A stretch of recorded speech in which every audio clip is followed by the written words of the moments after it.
సొంత పార్టీ కార్యకర్త తన కారు కింద పడి చనిపోతే కనీసం పరామర్శించేందుకు కూడా వెళ్లని వ్యక్తి వైఎస్ జగన్ అని మంత్రి నిమ్మల రామానాయుడు అన్నాడు. జగన్ లాంటి వ్యక్తి పార్టీ నడపడం రాష్ట్ర ప్రజల దురదృష్టమన్నారు. జగన్ కుట్రపూరితంగానే తన పర్యటన పెట్టుకున్నారని మంత్రి నిమ్మల ఆరోపించారు.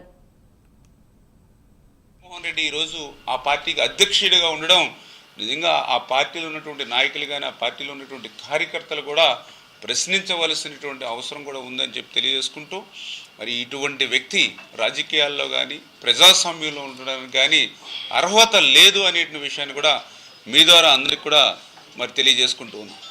ఏదైతే యాక్సిడెంట్లో చనిపోతే డ్రైవర్ మీద కేసు పెడతారు, కారులో ఉన్న వాళ్ళ మీద కూడా పెడతారని ఇక్కడ డిఫరెంట్. ఎందుకంటే నీకు పర్మిషన్స్ని నువ్వు ఉల్లంఘన చేశావు.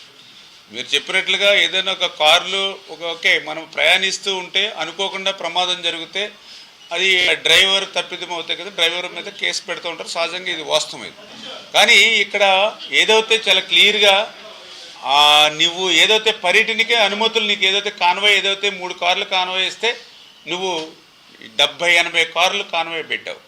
ఒక 100 మందితో పరామర్శకి నీకు పర్మిషన్ ఇస్తే వేలాది మందిని ఇష్టానుసారంగా ఎక్కడికక్కడ జనాల్ని కూడా రెచ్చగొట్టేటటువంటి ధోరణిలో ప్రేరేపించావు. మీరు ఎక్కడైనా చూసారా? ఇప్పుడు ఆయన ముఖ్యమంత్రిగా పనిచేసిన వ్యక్తి, అటువంటి ఆయన మరి యొక్క కారు డోర్ పక్కన నిలబడి అభివాదాలు చేస్తూ ఉంటే మరి బాయ్నెట్ మీద ఒక వ్యక్తి ఎక్కి డ్యాన్స్ చేస్తూ ఉన్నాడనంటే అంటే వాళ్ళ క్రమశిక్షణ